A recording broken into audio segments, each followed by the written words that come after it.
Well, welcome to Leadership Unlocked, the stories that shape great leaders. This is a conversation about the moments that define leadership and the lessons that shape us. I'm Dusty Holcomb, and in each episode, we're going to sit down with leaders who have faced pivotal challenges, navigated defining moments, and emerged with insights that made them stronger. Today, I'm just delighted and honored to welcome retired Vice Admiral Mike LeFever, a leader who has navigated some of the most complex and high-stakes environments imaginable. Over his decades of service in the U.S. Navy, Mike has led elite teams, managed crisis operations at the highest levels, and shaped global security strategy. His leadership journey is just a testament to resilience, adaptability, and the power of influence under pressure. So in this episode, we're just going to explore the defining moments that shaped his leadership, the challenges that tested him, and the lessons he unlocked along the way. Most importantly, we're going to extract the practical tools that you can apply to elevate your own leadership, whether you're a CEO, an entrepreneur, or someone who is simply striving for greater impact and influence on others. So let's get ready for an insightful conversation that will challenge, inspire, and equip you with the tools to lead better. Mike, thanks so much for joining us today. I can't tell you how excited that I am to learn from you. I've been pouring through your book, and I've got copious notes in the sides of it. So thank you so much for being here. Dustin, Jeremy, this is awesome. This is such an honor to be a part of this. Thank you. Cool. Well, Mike, we'd love for our audience to know just a little bit about you and learn about your path and your journey. And so maybe you can just tell us, how did you get to be where you are today? That's quite a circuitous journey.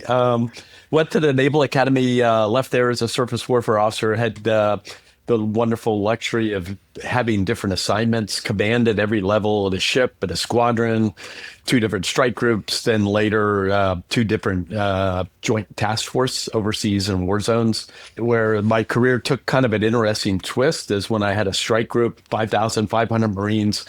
We were headed into Fallujah as a backup. I was working for General Abizaid at the time and General Doug Lute, both at CENTCOM. Just finished up Bright Star, and General Abizaid goes, "Hey, what do you think the rest of your deployment's going to be like?" And I was telling him about, kind of, "Hey, boss, you live in a shitty neighborhood. I mean, we could be over in Sudan, we could be in Yemen, we could be in Pakistan and Afghanistan, we could be in Iraq." We were taking over some of the things, and he laughed and he looked at me and goes, "Hey, you might be doing something you never expected." And I kind of laughed at him. I said, "Yeah, boss, yeah, sure." Anyway, going through the Straits of Hormuz in October, we finished up Bright Star, and my Marines were committed to Fallujah for the election. And I get a call. He goes, "Hey, you watching the news?" And it was this devastating earthquake in Pakistan, 7.6 shallow earthquake. We later find out that 80,000 people died, 178,000 people wounded, 3.5 million people homeless. Himalayas, winter approaching, quite an event. But I said, "Yep." Looking at it, he goes, "Hey, commit. Your Marines are committed. Go offload. We may use your ships later," because we were doing privacy, we were doing protection of the oil refineries and offshore, and some other stuff, piracy interdiction, and so. That afternoon, kind of got through the Straits of Hormuz, heading up, get another call from Dave Nichols, who was Fifth Fleet Commander. He goes, "Hey, the boss says you need to catch a helicopter, fly into Bahrain. Well, the C-130, you're going to go in and lead the earthquake relief effort in Pakistan." And I said, "Oh, okay. That's kind of interesting." Do the assessment and lead it. And that really kind of changed quite a bit. I talk about expect the unexpected as a leader. So here I find myself for the next 7 months leading a joint task force of over 1,500 people on the ground, doing urban renewal in a different sense of what I practice to be able to, let's figure out how to destroy things. And now I'm thinking about how to build things up. Had Army and Air Force units, coalition members, and it was probably one of the most personal, professionally rewarding experiences to have so much impact in saving lives and this humanitarian assistance disaster relief. Working inside an embassy with an incredible talented team of Ambassador Ryan Crocker, world-class diplomat, and all the interagencies that you deal and how do you do that? After 7 months, my ships went back. I stayed there to be able to continue on the earthquake relief. And then we got to a point where we downsized and removed. And so got back, turned over my strike group, went back to the Pentagon for a job in manpower and personnel as a policies, getting ready to move on. And I get a call from the detailer who says, hey, hey, your name came up today in the tank by Admiral Mullen. Where are you going? I'm looking and go, what are you talking about? He goes, oh, he says, well, calls a few days later, says, pack your bags, you're going back to Pakistan. So the old adage that, no kind deed goes unpunished. He says, essentially, Pakistans think that you understand them and we need you because we're shifting our focus from Iraq to Afghanistan and being landlocked and all the traffic, both road and air traffic that goes over Pakistan to support the effort in Afghanistan. Thought it was a 1-year assignment. 3 years later, after the bin Laden raid, I said, okay, you can come out now. And then went on to be the director of the National Counterterrorism Center for Strategic Operational Planning. And then retired out of that. Bill McCraven, a wonderful friend, shipmate, did my retirement ceremony, and then got involved in all sorts of different things, paying back to joint staff, doing Capstone and Keystone, doing some joint mentoring on some JTF command stuff. Worked at McChrystal Group, did some work in cybersecurity, did some work in some other parts, ended up at a security company in Seattle, and then doing some telecom, but now doing a lot of different things, working in leadership and high performance. And so it's been quite a journey for sure. Wow, you said something in there that I think is just so important, is like expect the unexpected. Like I imagine if you'd have told yourself when you graduated the academy as a naval surface warfare officer that you're going to be in a landlocked area, for years doing something that's so impactful, you'd have been like, all right, you're smoking something weird, dude. This is no way this is going to happen. Exactly. Yeah. I mean, 700 miles from saltwater, as General John Allen, a good buddy and shipmate and classmate, along with Jim Stavry, this guy that goes, hey, you need a good admiral in the Himalayas. Well, what prepared you for that? Like, what you always expect the unexpected. What allowed you to do context shifting and go from here, I'm built to destroy things. Like I have a mission on this, and now I need to go shift mission and save people and impact the lives of others profoundly. Self-awareness in a leader is very important. And so it's in this particular incident, it's good to know what your strengths are, what your weaknesses are, and make sure you have people around you that fill in those weaknesses. Being able to lead in all certain environments and to be able to adapt and innovate along the way, to be able to do things, I think was one of the keys to success, I think, as all leaders, that understanding and what to do and to be able to do it. But I came out of that, there was a couple things that really resonated. And I even carried around in my wallet today is kind of this paper that kind of reminds me of some of the key things that I think I learned throughout career and both in public and private sector. And the first part was like understanding your environment. What are those cultural things? Here I am in Pakistan. Here's what I expected I would be doing in the Navy. And now I'm, in a joint task force. Who are the power brokers? How do you understand that? What were the dynamics on the ground? How do you work with that? The other key thing I think is relationships. I always had a thing that I said my top 3 priorities in command were relationships, relationships, relationships. You can have them in any order, but those would be the top 3. Because it's so important, and understanding those, is that the trust you build up over time, those relationships, is it long-term, is it transactional? How do you build your team? I think it's another big one. How do you suspend that organizational professional egos? One of the success of the earthquake is, as you can imagine, the dynamics both in the United States, inside the embassy with all the different agencies, and then outside, what you had to interface with Pakistan, the UN, and the NGOs. But how do you do that? And as we know in the military, one of the neat things we talk about, whether it was tactical command or administrative command or whatever, an operational command, and many people get wrapped around it, but we came up with this supporting relationships. Who's supported? How do you supporting? And so it became very clear to me that even though when I ended up in the earthquake, I had incredible capabilities. Nobody in the world like the U.S. military to be able to bring forces and experiences together. So I had all the toys, the equipment, the money, the aircraft, the people, the knowledge, the know-how to be able, and it overwhelms everybody else. It would have been easy for me to say, excuse me, I'm in charge, because we're going to be there. But I got everybody aligned on supporting relationships. And we were there to support the U.S. effort to Pakistan, a friend in need, to be able to do that. And then the idea that we had different coalition members that had, we were able to generate 30 some helicopters, strategic airlift, strategic marine lift, hospitals, you name it, we had access to. I needed more helicopters. 3 days later, they're flying helicopters from around the world to land, build up, and then be able to perform the missions. And there are some countries that don't have that capability or people. So you kind of go, hey, everyone can contribute, and acknowledging that, being able to do that. But then I think, in all these is that there's clear missions and goals. How do you establish that commander's intent of what you want to do? And then the key thing is that sharing information and intent.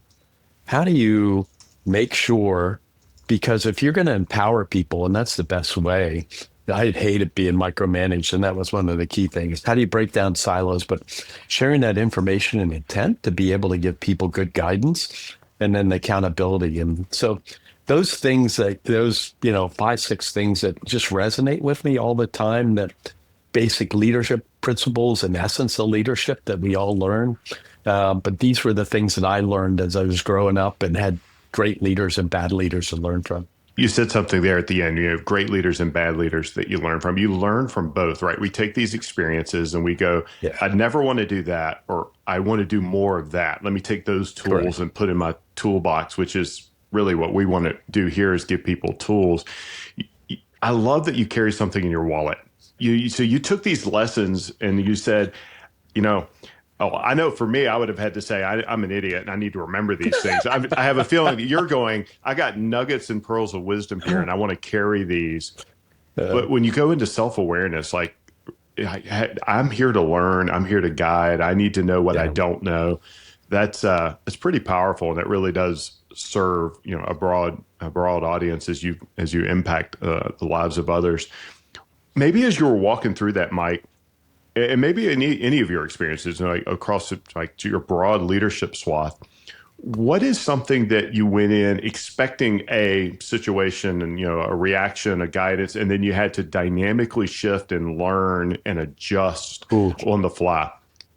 One of the classic ones is here we are. Pakistan's at a time of need. Here's a country under stress from normal terrorism and what was going on. And now this devastating earthquake that destroyed, the still swaths. There wasn't anybody you met that wasn't affected by the earthquake, or family members that died or what have you. And it was the idea that we were there to help. Yet in this environment, there were conflicts of what was going on and how much they would allow access and the sharing of information.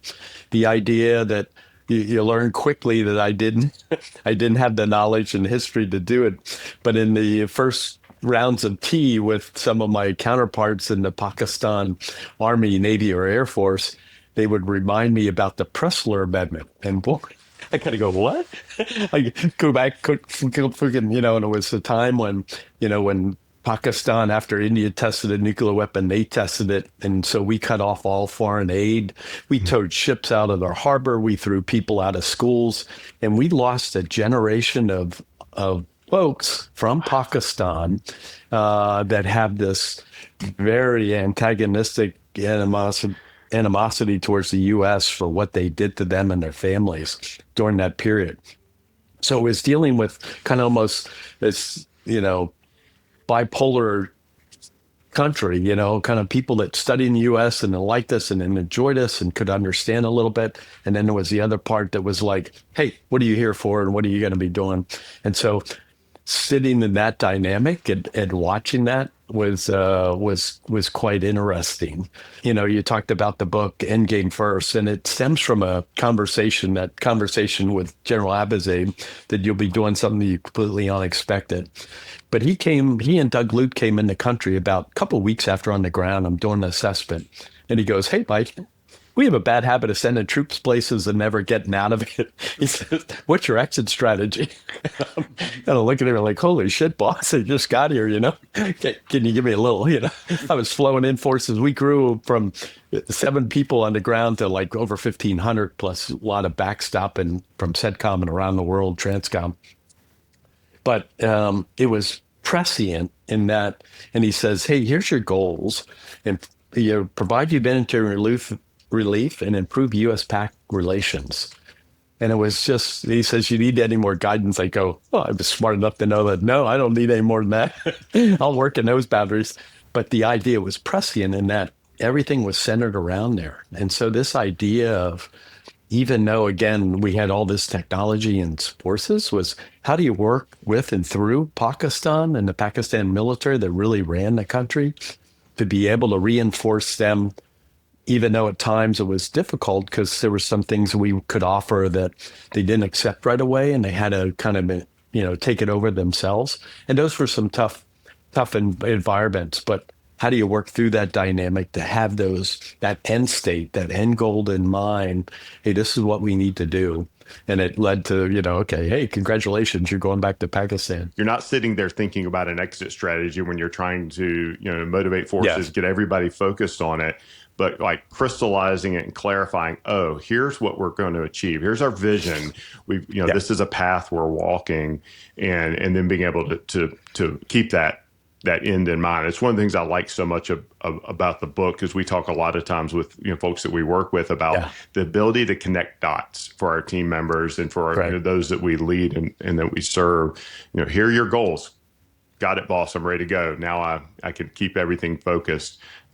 That's so powerful. It is, because it really centers. So, in the crisis, and I explained, kind of the 4 different crises from 9/11 to the second and third order effects to the steady state. But the idea that helped influence all the decisions that were made. And so the idea that, we're all going to have crises, whether it's big, small, whatever. And the idea that you can help shape that outcome when you're focused on, just like you said, what is that end state? Where do I want to be? And along the way, it's going to be the ups and downs. There's going to be setbacks. There's going to be movement forward and backward. But at the end of the day, to understand that and to stay focused on that cuts out some of the noise along the way that would sometimes, cause how could you do it? I remember briefing, the president, and again, one of these, like, someone had told me this 30 some years ago, hey, you're going to be briefing the president on a day, like, yeah, time for your analysis, and you failed. But the idea that, okay, let me get this right. Pakistan needs our help. We've offered our help, and they're still not letting us in. They go, yes, sir, Mr. President, that's correct. But here's how, this is going to work, and this is the culture and the environment that we're operating in.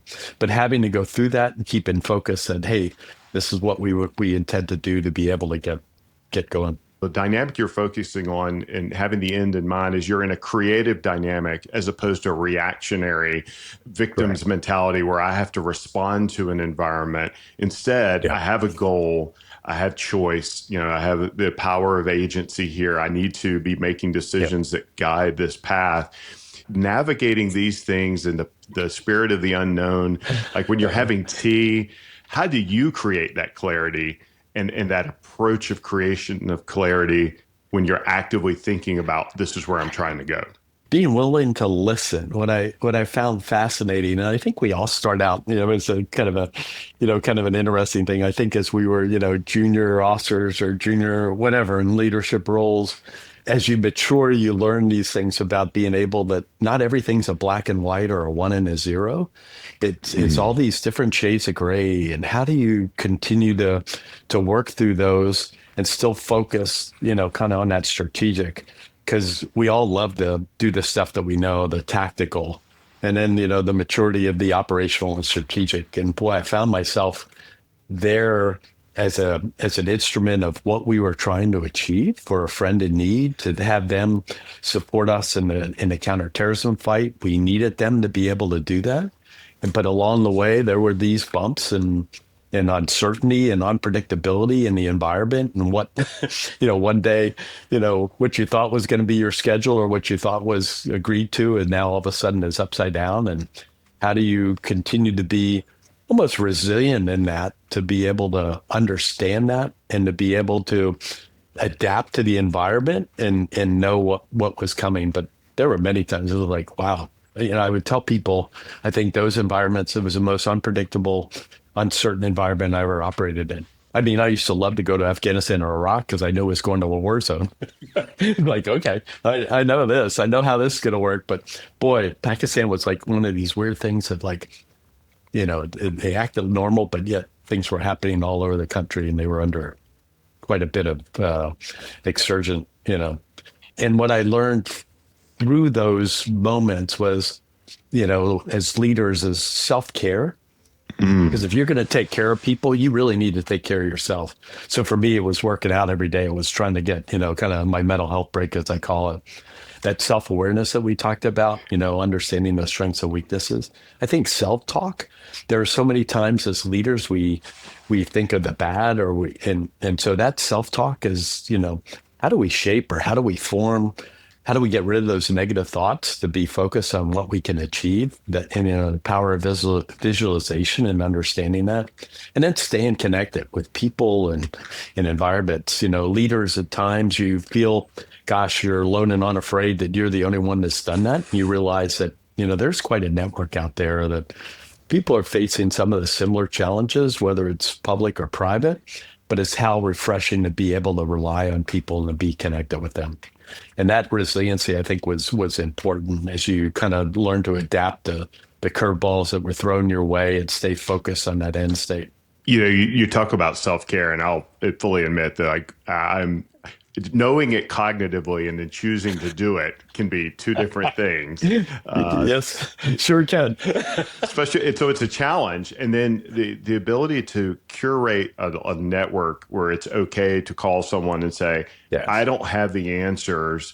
I need guidance. I need help. How have you managed that? Like, curating that mentorship network, or creating within your own self-awareness that it's okay for you not to know everything. You've led at the highest level where people are looking to you for all the answers.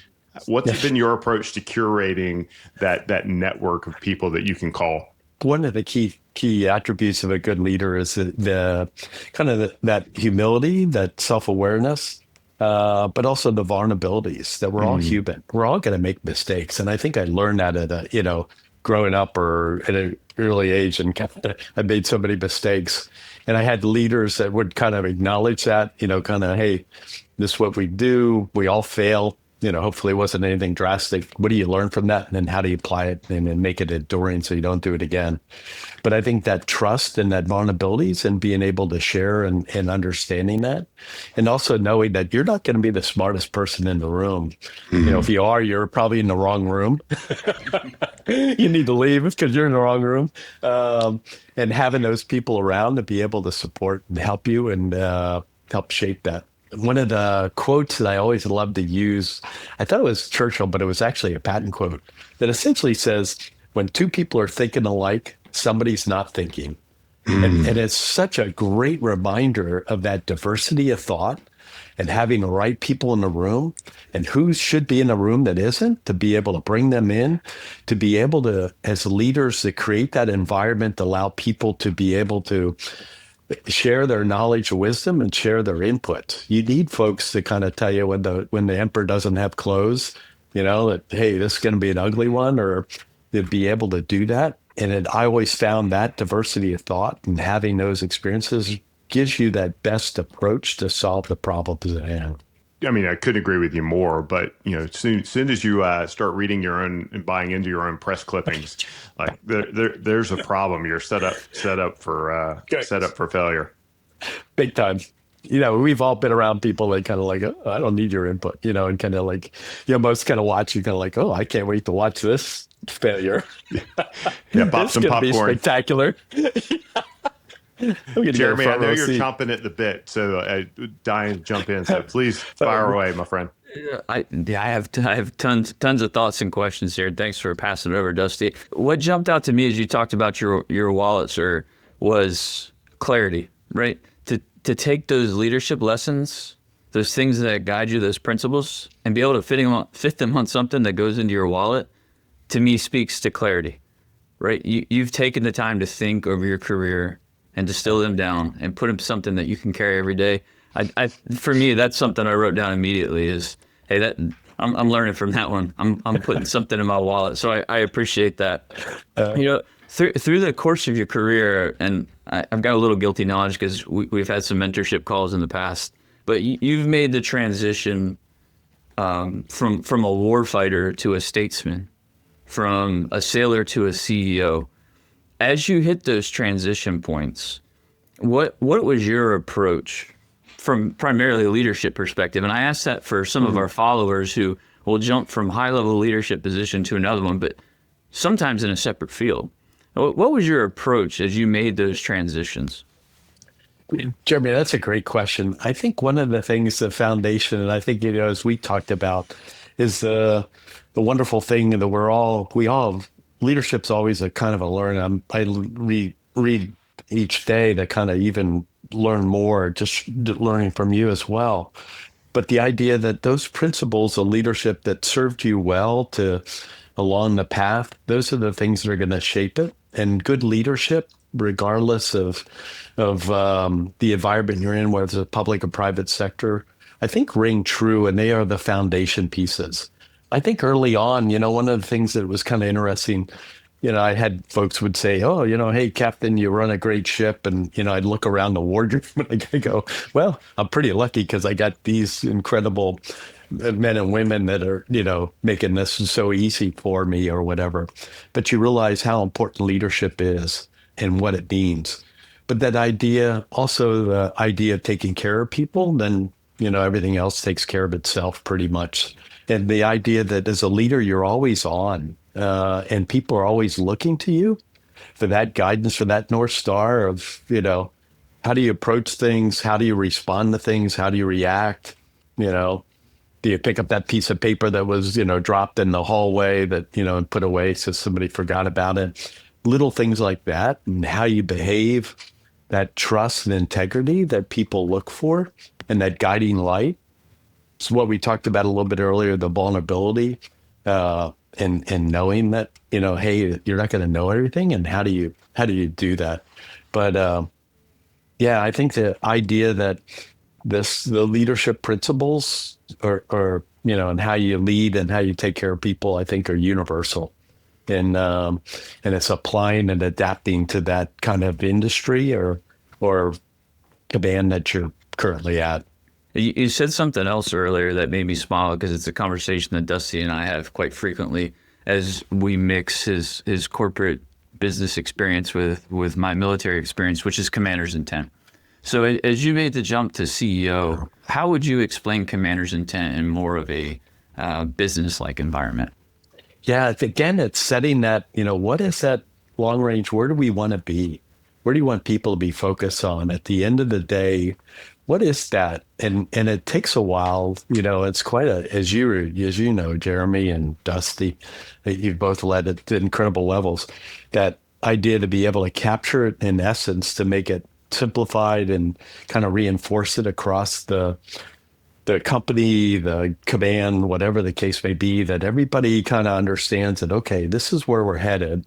And knowing that, we're in the right quadrant, we're going to get there, and we're going to get there in some way. But that's where I'm shooting for, because it centers and it cuts down some of the noise that you encounter along the way.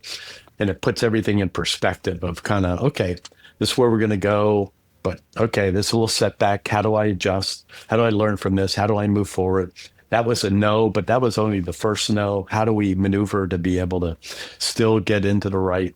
Celebrate that you're probably not going to get your way exactly, but if you're getting in the right direction and celebrate those wins, across a disparate group of folks or individuals or companies that you're trying to shape to get to that end goal. I love it. Celebrating the wins. That's such an important thing that I think that we quickly move past, right? Because, hey, that's our mission. That's our goal. We've made it, next thing, but taking the time to celebrate those wins. Another piece, and I feel like this is all gold. I've sat in that seat with you at that team meeting. And I think the leadership lesson I take out of that, or I've been reminded of, is never having the perfect picture. You can try to be prepared all you want, but the reality of life is the reality of leadership is you'll never have the perfect picture. And I feel like that's a stumbling block for some of the clients that we mentor and coach. Of everyone wants to have the perfect picture, but the reality is you'll never have it. As Correct.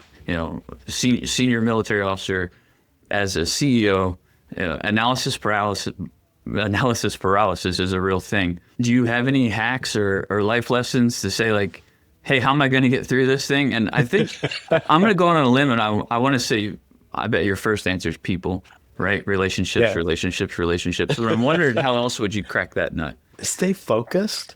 And also as a leader, be comfortable that depending on the environment, we talk about this, in the phases of the crisis, where that imperfect information is going to be, and not be afraid that you make a decision, but as things unfold and you find out that that wasn't the best decision, then you can adapt, and that's okay. That, people, rather than stick to a decision that's going to drive you off the ledge, is kind of, oh shit, okay, now that I've gotten a better picture, or I've excited the network and seen what the results were, we need to adjust course to be able to take it. How do we take where we are now, and how do we get there? One of the things, though, you said, it was kind of interesting, it kind of cued me, is, we celebrate the wins, and those, you need to appreciate those. The other thing, I think, is you also need to acknowledge and almost celebrate the setbacks and the losses. I think one of the key things that we learn is in the after action reports. We kind of got in the habit, at least I grew up in hey, you're going to brief what you're going to do, you're going to execute. And then shortly thereafter, you want to debrief and have that, again, this leadership creates the environment for people to talk freely about what happened at all levels, to be able to do that. What happened, what worked, that kind of, hey, we need to continue. What didn't work so well that we need to improve? What happened that, holy shit, we never expected that to happen, and how do you do that? And then being able to acknowledge that, learn from it, and then make the improvements that you don't do it again, fail over again, or put in place some enduring principles that prevent it. But I remember in the wonderful JSOF calls, whether it was Stan McChrystal or Bill McRaven or whatever, a lot of times we would talk about the events that went on that did result in a non-successful, but it wasn't to name or shame or blame people. It was for edification for all of us to kind of go, ooh, hey, here's something that happened that, you need to be aware of, that may happen in your theater, or you may be exposed to it, to be able to prevent it. And I thought those were just as powerful as the celebrating the, hey, here's what we're able to do. And so I think part of a learning organization and a good organization is being able to have that critical critique of your performance, celebrate what you're doing right, adjust the things that you need to do. Think about, God, what happened that I didn't expect, and take a look at your red teaming, or, make sure you kind of, check all the different things as you're working through courses of action, and then to be able to move out and make decisions, and then be able to adjust those. You started with, expect the unexpected. And, one of the things I love so much about your book is you're weaving a very modern context with the COVID and the decisions that you had to make there, that you had a path, but you completely changed it based on what was going on in the world. And I think so many of our business leaders and audience will, resonate with these things. And it's so easy to get tunnel vision and go, this is what I want to be true. This is what I believe. And then we're going to stay this course. How does a leader navigate knowing how far to trust their gut and say, I have a vision and I want this vision to be a reality, and I should be changing? Like, you don't want to be ping pong balling all over the place. You want to be consistent to your purpose and your vision, but you also want to be dynamic and changing based on the environment. How have you navigated that tension? Wow, that's a great question, because I think it's part of just that adaptability. Of being in those environments, like Jeremy said, where you get imperfect information, but as things become clearer, how do you adjust to that new information to be able to even achieve more than you thought you were going to in the first place. And it's not wow, it's so far off. And so that was kind of a bad decision. But a decision, at least moving in the right direction, is better than no decision. And just like you said, that analysis paralysis that, we've been around folks that kind of, well, the Pharaoh was like, hey, go to the quarry and find me a rock. Oh, wrong rock. Bring me another rock, without giving the, good enough guidance or kind of where do you want to shape that commander's intent? Where do we want to end up at the end of this and kind of stay focused on that as you maneuver around the obstacles that are placed in front of you and being comfortable with the adaptability to do that and adjust as you see the different things. It was funny you talk about it because I look back at some of the leadership classes I had. My dad either said I was either the dumbest guy in the Navy or going to be the smartest because I was always going to school. But the idea, kind of always learning, and leadership is always a learning experience. Like I said, I just love it to learn each day or try to learn each day. And how do you adjust to that? But where do you want to be and how do you present that and stay focused on that to be able to do that in that uncertain environment, knowing that things are going to be sent to you and that self-awareness. We put things up. I work with a company called Liminal Collective and it's some folks from Red Bull and some professional athletes and Cirque du Soleil, but part of it is training people to recognize that we all come under stress at times. And recognizing when you're under that stress or when you're becoming incapacitated, a decision, flight or flight, and realizing that and what it does to your decision making. How do you recognize those, be self-aware to recognize you're in that environment and to be able to take a moment or whatever, box breathing or other type of, whatever the case may be, to recognize that, to take a pause for a moment, to recenter yourself, get yourself under control to be able to make those decisions in a stressful or high intensity environment. And so, there was a lot of times where you're taking pause and some deep breaths, kind of like, oh, okay, let me take another sip of this tea before I come up with an answer for this one. That's such a good reminder that so often we just want to talk or we feel the need to fill the space, but to pause and allow yourself to be intentional about it. Most leaders don't need more advice. They simply need clarity. That's what the Vision to Victory scorecard is all about. It's free, it's fast, and it gives you a clear picture of where you are and what's next. Start now at clarityalignmentexecution.com. Let's make sure that your next step forward is the right one. I want to go back to something you said earlier about, hey, you've learned a lot of things from great leaders.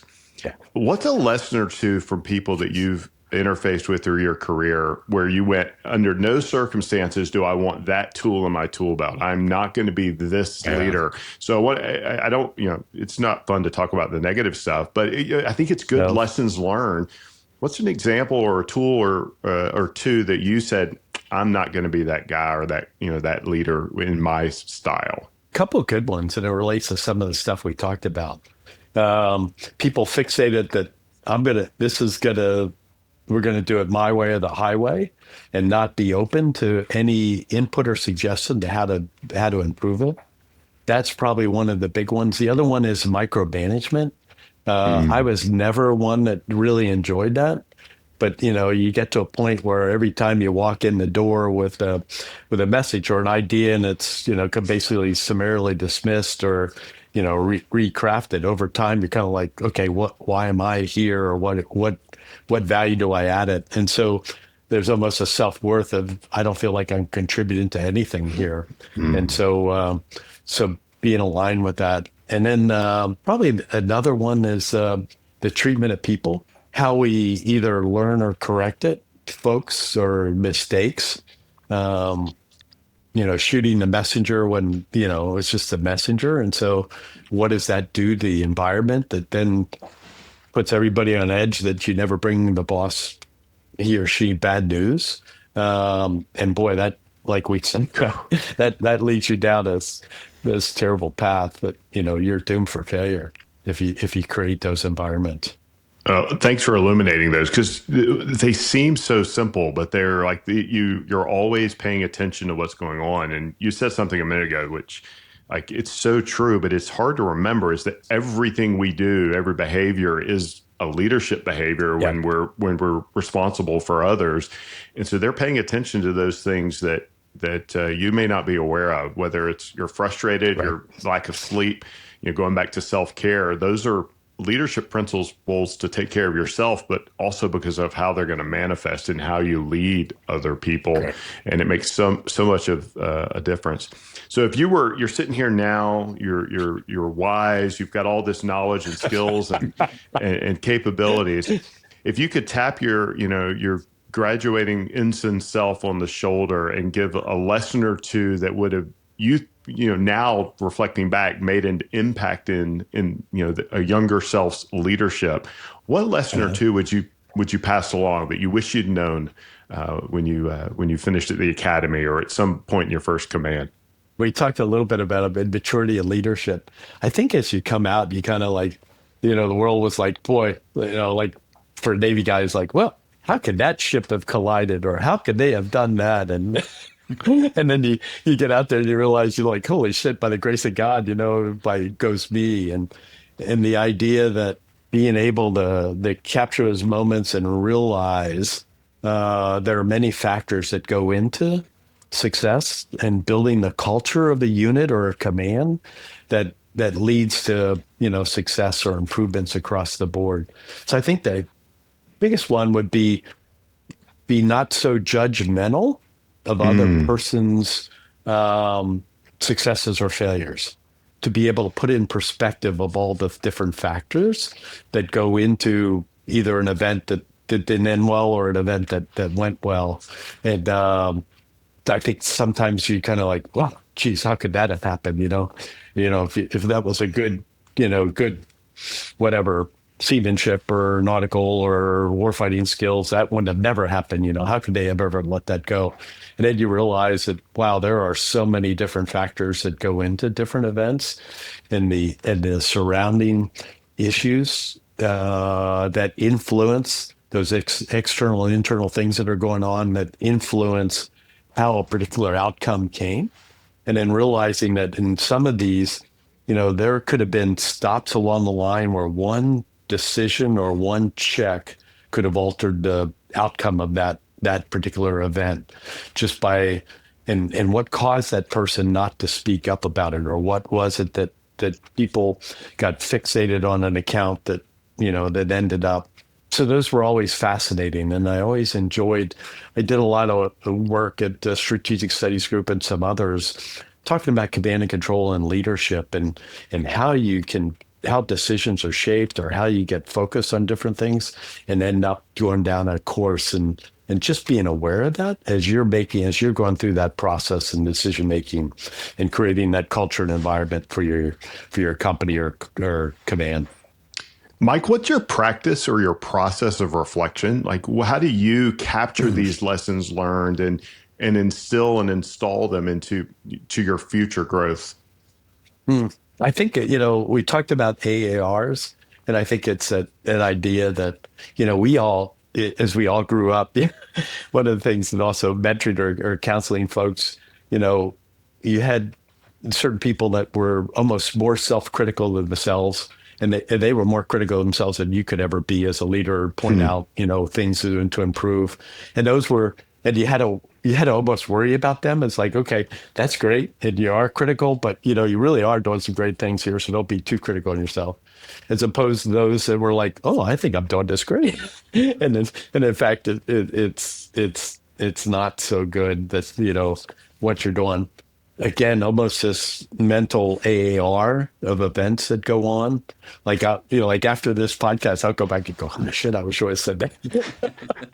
And I'll ask you guys, okay, hey, what was the AAR? How did we do? It's that kind of idea that I always think, leadership, like anything else, is a constant learning thing. And it's a passion that says, wow, what could I learn from this? What could I learn from others? How do I adopt it for mine? Because I talk about, it's the old scene of the watchman with 1,000 keys on the belt that goes around and knows which key unlocks that door. And I talk about leadership and that everybody's different. We all are part of our experiences and growth. And so one size doesn't fit all. And understanding that of how you interact with people, how do you get things done, and how do you work with that, I think is so important to know that, what works for me may not work for others, but it's part of the experiences and part of the personalities, and knowing that, being okay with that, but always learning and kind of going, that's a different approach. Let me try this one, or, how could I adapt that I can find value in that as well. I love that you're talking about, hey, at the end of this, we're going to do an after action review. Like even now, because it would be easy to say that, and you're not this person, but to say I've arrived. I don't have anything yet to learn. But what I'm actually hearing is, holy crap, I've got a lot I'm still learning and refining and tuning and adjusting, because it's going to make me better and create the opportunity to have a broader influence on the lives of others, and for positive from an impact. Jeremy, I'll toss to you if you've got more questions, because I've got a long list. This is a master class in leadership principles. I agree with that. But it's that old thing. It's like, the easy day was yesterday. It's kind of like constant, hey, if you're not getting up and deciding that you need to improve yourself even 1% more that next day, you're probably, kind of like, ooh, because you got to be, you can't be stagnant. You got to always keep adapting and adjusting and improving. But 100%. Sorry. That's it. And you mentioned earlier, leadership is all of you, right? And in that AAR process, or creating that feedback loop for yourself, it is making you better, but it's also taking that time, because it's going to make you a better leader for other people. So I think it's a very unselfish action to sit there and review and reflect. I call it the hot stove theory. If I touch a hot stove, I don't want to touch that again. But I'm also going to share that with other people. Hey, that stove's hot. Like let's stay away from that. As we take this leadership journey, it's a never-ending process. You touched on this, but I think it's important for the listeners to understand. Evaluating the risk of inaction, back to that paralysis comment. Yeah. The risk to inaction. And, I'd love to hear your thoughts on the difference, or how you would view what we would call a tactical pause or a deliberate pause versus inaction. Yeah, no decision is a decision, in itself, because you kind of like everybody's around. But there's also times that I think, depending on where you are, whether or not you can accept some time and delay of your decision, based on the environment that you're in. If it's this, life or death, you're really making imperfect intel, and how do you navigate that? But, staying true to your basic principles of what to do. I talk about different phases of a crisis, that 911, where you're just triaging. Man, you got to make these instant decisions, and you got to solve that. As things progress and you're weighing different options, it sometimes allows you some more tactical pause to be able to reflect, get more input, to be able to refine your decision even better. And knowing where you are in that process, I think is probably, kind of the key. How do you know when you really got to make a decision, when you can pause, when you can accept more info to be able to make sure you get it right? Especially at the echelons, the high echelons where you led, how would you specifically drive execution? Because you were pretty far removed from the front line in some circumstances. Other circumstances, you were standing on it. But what were some methods you used to drive execution? Yeah, I think, again, it goes back to people and providing that culture and that environment that you feel comfortable, that you built the trust. People see the vision and the commander's end state of where you're going, the commander's intent.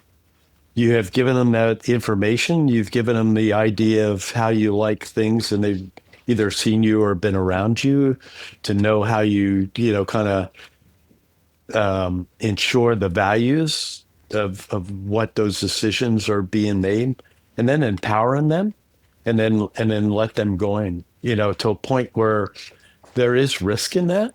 We're all very comfortable, like we said, whatever in the tactical, because that's what, oh, thank goodness. And I think the maturity of a leader is understanding when you need to move to that operational strategic phase and keep the strategy and allow the system to work, not micromanage those decisions and allow the folks to execute. Will it always be perfect? That, absolutely not, or not the, and I think one of the biggest things as a leader was letting somebody be able to do it their way, still achieving the same end goal, but watching it happen, the knuckles will turn white, holding on to the ship's rail, like, holy shit, this is my $2 billion ship in my command, and this 20-year-old's going to drive it down the channel the wrong way, and come left, come right, come left. It's like, and that didn't solve anything, but to allow those people to learn. Like, I had the great opportunity under great leadership to be able to try those things. So the execution is set, where you want it to go, and trusting the system that you have given them the tools. I'd go back a lot of times and again, this is just me how I look at things. If I had somebody or something that failed under me, my first react is not to go shoot that individual or whatever, but to reflect, okay, what did I do? Did I give them the right guidance? Did I give them the right tools? Did I set them up for success? And okay, if I did all those things, okay, then there's probably an evaluation. Otherwise, it's like, okay, what could I have done better? How would I prepare that individual to ensure that they were going to achieve that? And then the other idea is, I often laugh that, a lot of times we would get these evaluations of performance with the company or command level. And I often talked about it would be interesting 3 or 6 months from the time you left the position to go back and evaluate. Because as a leader, if you're not setting up other people for success or the elements, or you've put in place that the system or the program's going to fail because of you, then that's shame on you for being a bad leader. Because that's your role, is that, hey, this is about shaping others to be able to take that forward and to learn from those. That's right. And so having that frame is kind of some of the keys. We like to spell leadership without an I, right? Exactly. Set it up for other people. No I in team, just me. Just me.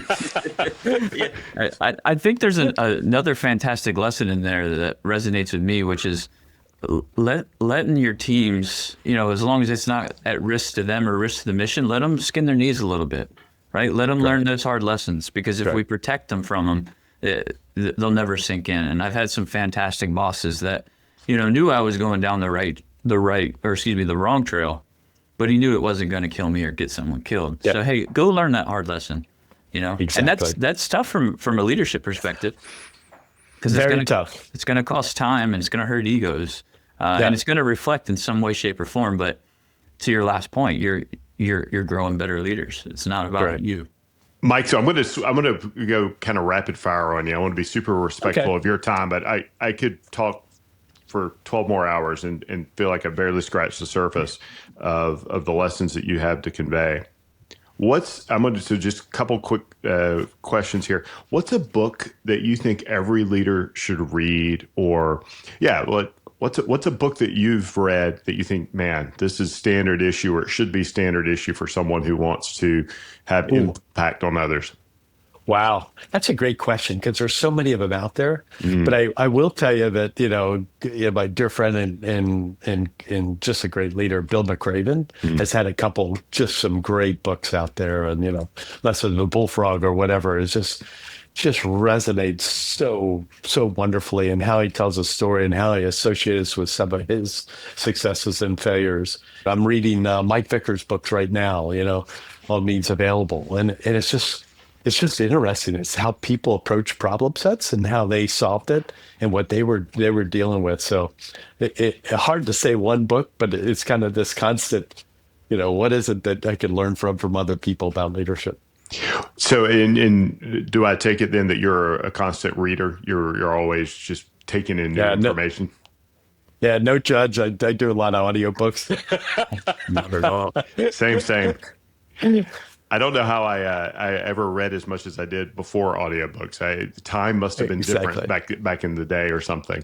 Correct. Yeah. What's a leadership myth that you'd like to debunk? Like we've talked about a lot of things of what great leadership is. What's a common leadership myth that people buy into that you fundamentally disagree with?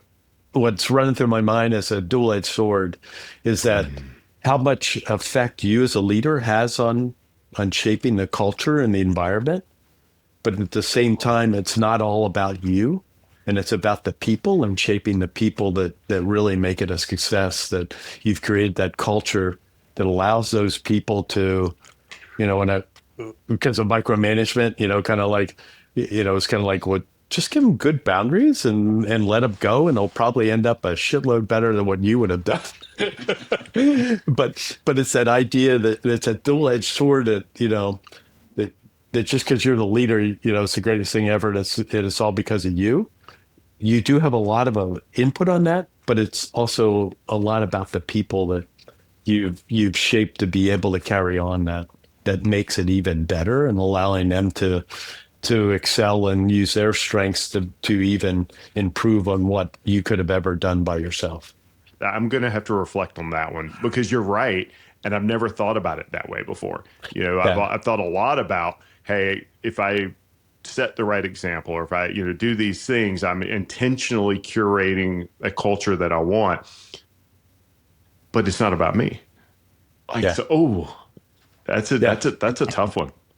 Yeah. It's that balance of humility and also, yeah, it is. And it's a constant reminder that, okay, that what you mentioned earlier, don't believe your own press, don't believe your own, don't read your own FinRep and say, oh, yeah, I can walk on water and get my feet wet, kind of like, or kind of complacent. One of the other things, God, as a leader, when you kind of, what I always worried about is when I sat back and kind of went, wow, things seem to be going pretty well. It's like, oh shit, what's going to happen now? Yeah, And it's kind of man. like, oh, keep that edge and keep adapting, and because otherwise you're going to get your, you know, Yeah, lights closed. you're going to get just taken out. Like the plateau is a plateau before the next climb. It's not a place to stop or to rest. And sometimes there's joy in the But plateau because you need a break, and then sometimes it's like, okay, now it's uh, time to start climbing again, and that's really, a great analogy. That's a great one. yeah, you're always climbing. So, what are some organizations that you're passionate about supporting? What are some causes that you are just like you would want to encourage others to check out because you believe in them Mm. so much yourself? I find, kind of where can you have impact? And Mm. so, like this is fun because it's sharing my experiences, good and bad, to help shape others, to help them on their leadership journey. Some of the causes that I'm now involved in is Station Foundation is one near and dear to my heart. Kevin Stacy and what he's doing for reuniting families, bringing them home, Gold Star families, and so forth. I just asked to be a part of an organization called the Impossible Foundation, which is helping to prevent suicides and special operators and special activities folks. I struggled with, there's so many great causes out there. I did Ride to Recovery for, folks that were, amputees that, be able to stay active, and they were such inspirational because you'd look at them and kind of go, okay, I have nothing to be. Yeah, I don't complain about that, you know, shoulder when this poor individual's, he or she is without one or two or three limbs and still, riding and competing and passing me on their bike, and you go like, holy shit. But there's so many causes out there. And so this Impossible Foundation is one where it's going to raising money to be able to be distributed to other causes to be able to figure it out. Because you worry about, there's some great causes because it takes care of many of the operators and many of the things that we've exposed folks to in the environment. So how do you make sure that everybody comes along and succeeds from that? And so I think now where I am is what impact and how do I make sure, and even if it's just saving one lives or getting folks in the right direction. I love that you're involved with the Station Foundation, and I'll double click on that one as a benefactor of Kevin Stacy and the transition azimuth check. Yeah. He's doing absolutely phenomenal things out of Base Camp Jimmy for service members and families alike. So big shout out to Kevin. We'll make sure we put some of those links in the show notes and for our listeners to check that out, because sometimes it's not the ones you've heard of that make the biggest impact, and that's why we want to understand where are people of influence putting their time, effort, and energy, their treasure and their talent towards making an impact on the lives of others. Outside of work, what are you passionate about? Where do you recharge your batteries? I do my mental health break. I'm a workout usually every day, whether it's weights, whether it's whatever. I enjoy the outdoors, hiking. I enjoy sea kayaking. I enjoy, being out in nature and enjoying that and traveling. And it's always great. And still being involved. I still do some things where we call U.S. Strategic Dialogues talks where we work with some of our partners that we worked with when I was overseas, and having these conversations and dialogues of where they're headed and how do we share ideas and help with each other. So it's again, having that impact and being involved and seeing part of the issues. I still enjoy very much a part of watching national security and what's going on there. So keeping an active hand there. And then reading leadership. It's a constant challenge. Awesome. Well, Mike, I can't thank you enough for the time and energy. Again, I have a million more questions. Jeremy, I'll throw one last shout back to you. Any alibis you want to make sure that we clear the range with? Jeremy's taught me a lot about some of these things. Steady, saved rounds. That's right. Time for save rounds. No, I'll just add my gratitude. I really appreciate you taking the time to have this discussion. And I know from the first time I spoke with you, this guy loves leadership, and it made my heart warm. And I appreciate the ability to learn from you, and now to join Dusty and I on this journey as we try to share some of those lessons learned with folks that care to grow in it. So again, sir, I'm completely, I'm awestruck, and I'm grateful, and I appreciate your time.